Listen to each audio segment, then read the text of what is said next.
கடந்த ஒரு 5 வருஷத்துல ஒரு செங்கல் கூட பேர்ந்து விழாத ஒரு அரசியல் கோட்டைய கொஞ்சம் கற்பனை செஞ்சு பாருங்களேன். ஒரு ஓட்டு கூட குறையல. அந்த கோட்டை ரொம்பவே பாதுகாப்பா இருக்கு. ஆனா ஆனா அதே சமயம் ரொம்ப ஆச்சரியப்படும் விதமா புதுசா ஒரு ஓட்டு கூட அந்த கோட்டைக்குள்ள வரல. ஆமா, கேட்கவே ரொம்ப வித்தியாசமா இருக்கு. இல்லையா? நாங்க காரைக்குடி சட்டமன்ற தொகுதியை பத்தி தான் பேசிட்டு இருக்கோம். உங்களுக்காகவே, அதாவது உங்கள மாதிரி அரசியலை கூர்ந்து கவனிக்கிறவங்களுக்காக பல தரவுகள், ரிப்போர்ட்டுகள், அப்புறம் முந்தைய தேர்தல் முடிவுகள்னு எல்லாத்தையும் ஒன்னா சேர்த்து இந்த காரைக்குடி களத்துல நடக்க போற அரசியல் மாற்றங்களை ஒரு ஆழமான அலசலா இன்னைக்கு பார்க்க போறோம். கண்டிப்பா பார்க்கலாம். ஆனா இந்த புள்ளி விவரங்களுக்குள்ள நாம இறங்குறதுக்கு முன்னாடி உங்ககிட்ட, அதாவது கேக்குறவங்க கிட்ட ஒரு விஷயத்த ரொம்ப தெளிவா சொல்லிடுறேன். ஆமா, அது ரொம்ப முக்கியம். இந்த உரையாடல்ல நாம எந்த ஒரு அரசியல் கட்சிக்கும் ஆதரவாவோ இல்ல ஒரு எதிர்ப்பாவோ பேச போறதில்ல. நமக்கு கிடைச்சிருக்கிற தரவுகள், அந்த ரிப்போர்ட்டுகள்ல இருக்கிற எண்கள், அப்புறம் அது சொல்லும் கணிப்புகள், இத மட்டும்தான் ஒரு நடுநிலையான பார்வையாளரா உங்க முன்னாடி வைக்க போறோம். கரெக்ட். இது முழுக்க முழுக்க டேட்டா அடிப்படையிலான ஒரு அலசல் மட்டும்தானே தவிர இது எங்களோட தனிப்பட்ட அரசியல் கருத்து கிடையாது. ரொம்ப ரொம்ப முக்கியமான ஒரு விளக்கம். சரி, நம்மளோட இன்றைய மிஷன் என்னன்னு பாத்தீங்கன்னா, பல வருஷமா எந்த ஒரு பெரிய சலசலப்பும் இல்லாம ரொம்ப செட்டில்டா இருந்த ஒரு பாரம்பரிய வாக்கு வங்கி கொண்ட காரைக்குடி தொகுதி இப்போ திடீர்னு ஒரு மாற்றத்தை விரும்பும் இளைஞர்களின் போர்க்களமா எப்படி மாறப்போகுதுங்கிறத டீகோட் பண்றதுதான். ஆமா, அது ஒரு சுவாரஸ்யமான பயணம். முதல்ல இந்த காங்கிரஸ் கட்சியோட வாக்கு விவரங்களை நான் பார்த்தப்போ எனக்கு நிஜமாவே ரொம்ப ஆச்சரியமா இருந்துச்சு. 2021 சட்டமன்ற தேர்தலா இருக்கட்டும், இல்ல சமீபத்துல நடந்த 2024 நாடாளுமன்ற தேர்தலா இருக்கட்டும், காங்கிரஸ் கட்சி காரைக்குடியில சரியா 76,000 வாக்குகளை வாங்கியிருக்கு. ஒரு வாக்கு கூட குறையல. ஆமா, குறையவும் இல்ல, ஏறவும் இல்ல. இது எப்படி நடைமுறையில சாத்தியம்? இது ஒரு அபூர்வமான புள்ளி விவரம் தான் சொல்லணும். அரசியல்ல ஒரு கட்சி தொடர்ந்து 2 வெவ்வேறு தேர்தல்கள்ல, அதுவும் 3 வருஷம் இடைவெளியில, குறிப்பா சட்டமன்றம், நாடாளுமன்றம்னு வேற வேற களங்கள்ல ஒரே மாதிரியான வாக்குகளை தக்க வைக்குதுன்னா அது அந்த கட்சியோட அசைக்க முடியாத பலத்தை காட்டுது. ஓ, அப்ப அது ஒரு பாசிட்டிவான விஷயமா? ஒரு விதத்துல ஆமா. இந்த ரிப்போர்ட்டுகளை ஆழமா படிச்சு பார்த்தா நமக்கு கிடைக்கிற விடை என்னன்னா, இந்த 76,000 பேர் தான் அவங்களுடைய கோர் ஓட் பேங்க். அதாவது சிறுபான்மையினர் மக்களோட வாக்குகள், அப்புறம் காலங்காலமா தலைமுறையா காங்கிரஸ்க்கு மட்டுமே ஓட்டு போடுற பாரம்பரிய குடும்பங்கள் இருக்காங்க இல்லையா? இவங்க எந்த அரசியல் அலை வந்தாலும் தங்களோட வாக்க மாத்திக்காதவங்க. இந்த வாக்குகள் கொஞ்சம் கூட சிதறாம அப்படியே கெட்டியா நிக்குது. நீங்க சொல்றத கேட்கும்போது எனக்கு ஒரு விஷயம் தோணுது. இது எப்படி இருக்குன்னா, ஒரு விளிம்பு வரைக்கும் தழும்ப நிரம்பி இருக்கிற ஒரு தண்ணீர் வாளிய பாக்குற மாதிரி இருக்கு. நல்ல உதாரணம். அந்த வாளியிலிருந்து ஒரு சொட்டு தண்ணீர் கூட கீழே சிந்தல, எதுவும் வேஸ்ட் ஆகல. ஆனா அதே நேரத்துல அந்த வாளிக்குள்ள புதுசா ஒரு சொட்டு தண்ணீர் கூட உள்ள வர வழியே இல்ல. கரெக்ட். இதத்தான் சேச்சுரேஷன் பாயிண்ட் அப்படின்னு சொல்லுவாங்களோ, அதாவது ஒரு உச்சவரம்ப காங்கிரஸ் தொட்டுடுச்சுன்னு சொல்லலாமா? நீங்க சொன்ன அந்த தண்ணீர் வாளி உதாரணம் ரொம்ப ரொம்ப கச்சிதமா பொருந்தது. அந்த 76,000 வாக்குகளுங்கிறது அவங்க தொட்டுட்ட உச்ச வரம்பு தான். வெளியிலிருந்து பார்க்கும்போது தங்களோட வாக்குகளை அப்படியே தக்க வச்சுக்கிட்டாங்கன்னு இது பெரிய பலமா தெரியலாம். ஆனா உள்ளுக்குள்ள ஆமா, ஆனா இதுக்குள்ளேயே ஒரு மிகப்பெரிய பலவீனமும் மறைஞ்சிருக்கு. கொஞ்சம் லாஜிக்கா யோசிச்சு பாருங்களேன். 2021 இருந்து 2024 வரைக்கும் இடைப்பட்ட இந்த 3 வருஷங்கள்ல காரைக்குடியில எத்தனாயிரம் இளைஞர்கள் புதுசா, அதாவது 18 வயசு நிரம்பி முதல் முறை வாக்காளர்களா உள்ள வந்திருப்பாங்க? ஓ, கண்டிப்பா நிறைய பேர் வந்திருப்பாங்களே. ஒவ்வொரு தேர்தலுக்கும் அந்த புதிய வாக்காளர்களோட எண்ணிக்கை ஏறிக்கிட்டே தான் இருக்கும் இல்லையா?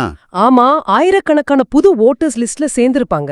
அப்போ அந்த புது வாக்காளர்கள் யாருமே காங்கிரஸ் ஓட்டு போடலையா? அதுதான் டேட்டா சொல்லுது. ஓ, அப்போ அவங்களோட வாக்குகள் எல்லாமே வேற எங்கேயோ போகுதுன்னு அர்த்தம். தங்களோட பாரம்பரியமான அரசியல் ஃபார்முலாவை தாண்டி புதுசா வர்ற தலைமுறையை ஈர்க்கிறதுல ஒரு தேக்கம் இருக்குங்கிறத தான் இந்த புள்ளி விவரம் நமக்கு ரொம்ப தெளிவா உணர்த்துது. சரியா சொன்னீங்க. ஒரு கட்சி வளரணும்னா புது ரத்தத்தை உள்ள கொண்டு வரணும். ஆனா இங்க அது நடக்கல. ஓகே, அப்போ அந்த நிரம்பிய வாளியிலிருந்து வெளியே வழியிற தண்ணீர், அதாவது அந்த புதிய வாக்காளர்களோட ஓட்டுகள் எங்கே போகுது? டேட்டாவை பார்க்கும்போது நாம் தமிழர் கட்சியோட வளர்ச்சி நமக்கு ஒரு தெளிவான விடையை கொடுக்குதுன்னு நான் நினைக்கிறேன். நிச்சயமா. எங்களை கொஞ்சம் கவனிங்களேன். 2019 அவங்களுக்கு கிடைச்சது 15,000 வாக்குகள். 2021 அது 23,000 வாக்குகளா மாறுது. 2024 பாத்தீங்கன்னா 28,000 உயர்ந்து நிக்குது. ஒரு ஸ்டெடியான growth. ஆமா, இது ஏதோ திடீர்னு வந்த அலமாரி தெரியலையே, ரொம்ப சீரான ஒரு வளர்ச்சியா இருக்கே. உண்மைதான். இதுதான் காரைக்குடி களத்தோட அடுத்த முக்கியமான பரிணாமம். எந்த ஒரு பெரிய கூட்டணியும் இல்லாம, எந்த ஒரு தேசிய தலைவரோட ஆதரவும் இல்லாம, வெறுமனே அந்த கட்சியோட சித்தாந்தத்துக்காகவும் கொள்கைக்காகவும் மட்டுமே தொடர்ச்சியா வாக்குகளை அதிகரிக்கிறாங்கன்னா, அந்த புது வாக்காளர்கள் அவங்கள தேடி போறாங்க. எக்ஸாக்ட்லி அந்த மாற்றத்தை தேடுற இளைஞர்கள் அவங்கள நோக்கி நகர்றாங்கன்னு தான் அர்த்தம். எந்த ஒரு பெரிய முகம் இல்லாம 30,000 வாக்குகளை நெருங்குறதுங்கிறது ஒரு சாதாரண மைல்கல் கிடையாது. அது ஒரு வலுவான அடித்தளம். ஆனா இந்த தேர்தல்ல ஒரு மிகப்பெரிய ட்விஸ்ட் இருக்கு. எனக்கு தெரியும். அந்த ட்விஸ்ட் நாம் தமிழர் கட்சியின் ஒருங்கிணைப்பாளர் சீமானே நேரடியா காரைக்குடியில களமிறங்குறது தானே? ஆமா, அதேதான். இது கண்டிப்பா தொகுதியோட கவனத்தை மொத்தமா திருப்பிடும் இல்லையா? அது மட்டும் இல்ல, இதுவரைக்கும் ஒரு வேட்பாளர் முகமே இல்லாம வெறும் சின்னத்துக்கும் கட்சிக்கும் விழுந்த அந்த 28,000 வாக்குகள் அப்படிங்கிற வலுவான அடித்தளத்துல இப்போ கட்சியோட தலைவரே வந்து நிக்கும்போது அந்த இடத்துல இயல்பா ஒரு ஸ்டார் அந்தஸ்து உருவாகிடுது. ஓ, ஒரு விஐபி தொகுதியா மாறிடுது. கரெக்ட். ஒரு கட்சித் தலைவர் தன் தொகுதியா இது தேர்ந்தெடுக்கும்போது அந்த பகுதி மக்களுக்கு தங்களை ஒரு விஐபி தொகுதியா ஃபீல் பண்ண வைக்கிற ஒரு சைக்கலாஜிக்கல் வேலை, ஏதாவது ஒரு உளவியல் வேலை செய்யும். ஆனா இங்க எனக்கு ஒரு சின்ன சந்தேகம் இருக்கு. ஒரு தலைவர் நேரடியா வந்து நிக்கறதால மட்டுமே திடீர்னு வாக்குகள் பல மடங்கு ஏறிடுமா? ஏன் அப்படி கேக்குறீங்க? இல்ல, கிரவுண்ட் ரியாலிட்டில அந்த அளவுக்கு ஒரு எமோஷனல் கனெக்ட், அதாவது உணர்வு பூர்வமான ஈர்ப்பு வந்து நேரடியா வாக்குகளா மாறுமா? இது ஒரு ரொம்ப நல்ல கேள்வி. தலைவர் நேரடியாக களமிறங்கும்போது 2 விஷயங்கள் நடக்கும்னு இந்த தரவுகள் சுட்டி காட்டுது. ஒன்னு, கட்சியோட அடிமட்ட தொண்டர்கள் மத்தியில ஒரு மிகப்பெரிய எனர்ஜி கிடைக்கும். அவங்க வழக்கத்தை விட 2 மடங்கு அதிகமா வேலை செய்வாங்க. ஓகே, அது லாஜிக்கலா இருக்கு. 2வது, எந்த கட்சிக்கும் நிரந்தரமா ஓட்டு போடாம இந்த முறை யாருக்கு போடலான்னு கடைசி நேரத்துல முடிவெடுக்கிற நடுநிலை வாக்காளர்கள் இருக்காங்க இல்லையா, அவங்களோட கவனத்தை இந்த விஐபி அந்தஸ்து ஈர்க்கும். ஆமா, அந்த ஃப்ளோட்டிங் வோட்டர்ஸ். அதனால முந்தைய தேர்தல்களை விட வாக்குகள் கணிசமா உயரும்னு ஆதாரம் ரொம்ப உறுதியா சொல்லுது. சரி, அப்போ காங்கிரஸ் ஒரு பக்கம் ஸ்ட்ராங்கா இருக்காங்க, நாம் தமிழர் கட்சி தொடர்ச்சியா வளர்ந்து இப்ப தலைவரே நிக்கிற அளவுக்கு விஸ்வரூபம் எடுக்குது. இதுவே களம் ரொம்ப சூடு பிடிச்சிருக்குன்னு நினைக்கும் போது புதுசா ஒரு புயல் மையம் கொண்டிருக்கு.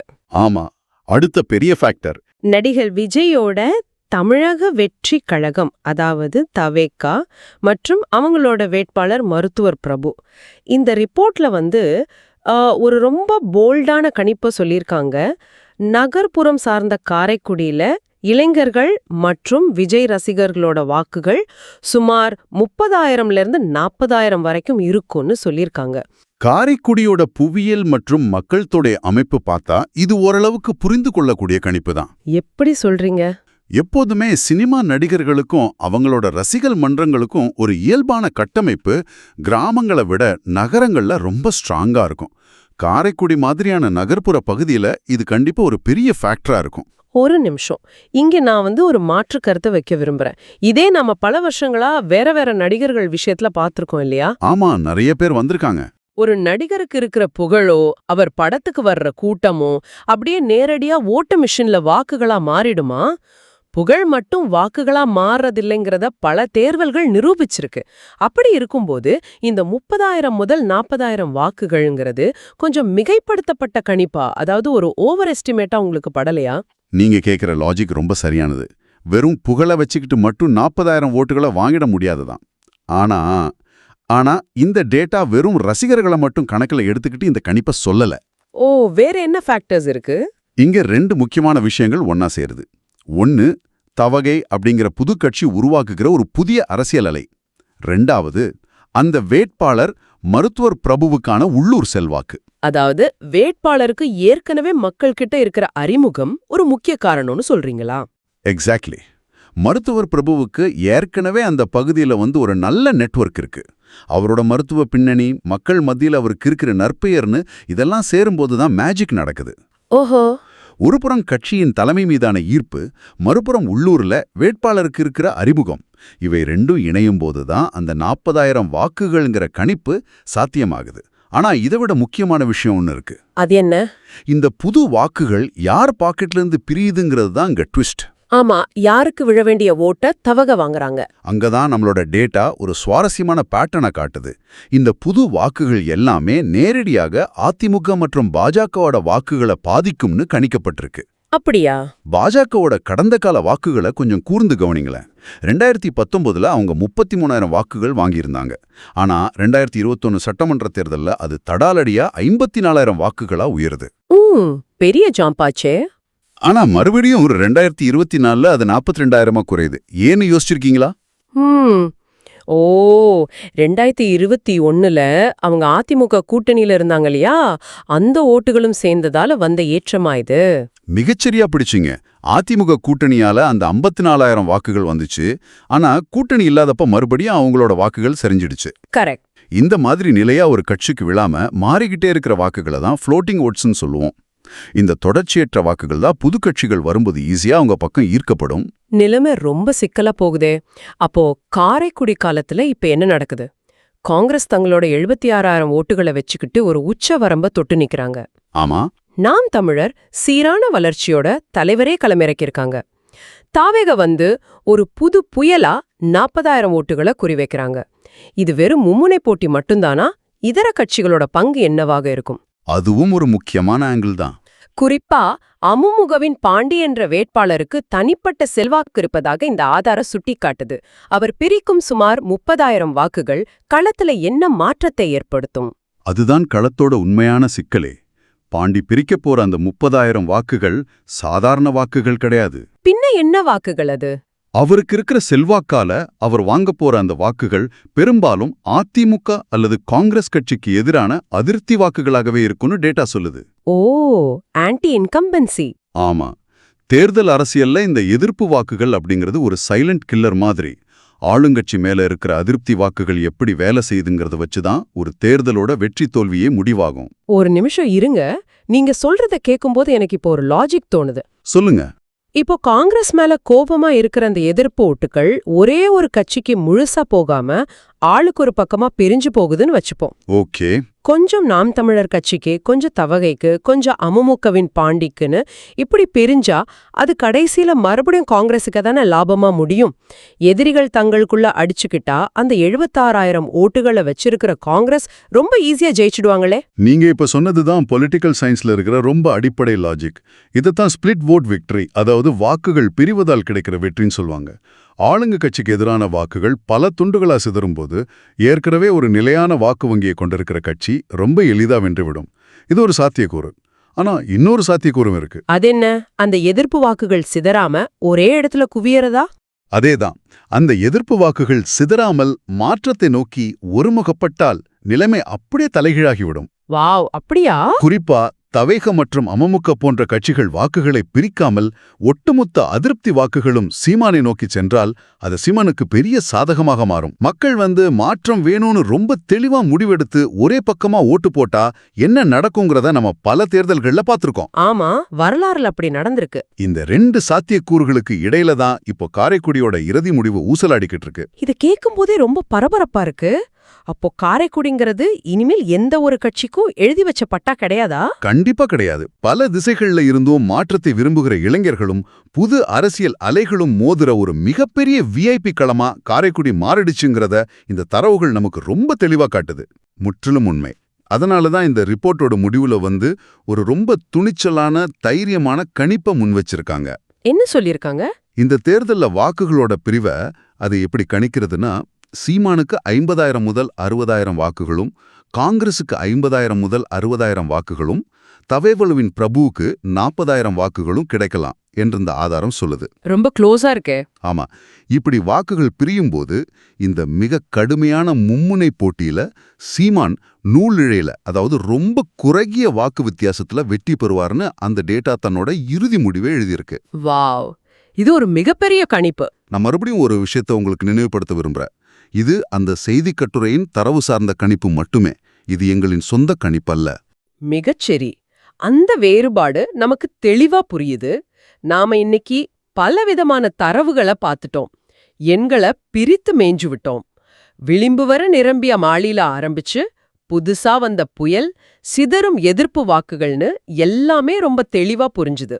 ஆமா, ரொம்ப டீப்பான அலசல் இது. இந்த தரவுகள் அனைத்தையும் பார்த்த பிறகு உங்களுக்கு, அதாவது இந்த குரலை கேட்டுக்கொண்டிருக்கும் உங்களுக்கு, நாங்க ஒரு முக்கியமான கேள்வியை விட்டுட்டு போக விரும்புறோம். கொஞ்சம் ஆழமா யோசிச்சு பாருங்களேன். ஒரு தொகுதியில பல வருஷமா இருக்கிற வரலாற்று விசுவாசம் அப்படிங்கிறது நிரந்தரமானதா? அதுதான் $1 மில்லியன் கேள்வி. பல பத்தாண்டுகளா ஒரு கட்சிக்கு மட்டுமே வாக்களிச்ச ஒரு கோட்டையா இருந்தாலும் சரி, புதுசா வர்ற தலைமுறை வாக்காளர்களோட எழுச்சியும் புதிய அரசியல் அலைகளும் அந்த விசுவாசத்தை ஒரு பழங்கதையா மாத்திடுமா? நீங்களே சிந்தித்து பாருங்கள். ஆமா.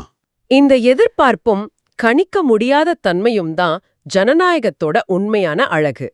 இந்த கேள்வி காரைக்குடிக்கு மட்டுமில்ல, நாளைக்கு உங்க ஊர்ல நடக்க போற தேர்தலுக்கும் ஜனநாயகத்தின் எல்லா களங்களுக்கும் பொருந்தும். இத பத்தி யோசிச்சுக்கிட்டே இருங்க. இன்னொரு ஆழமான அலசல்ல நம்ம மீண்டும் சந்திப்போம்.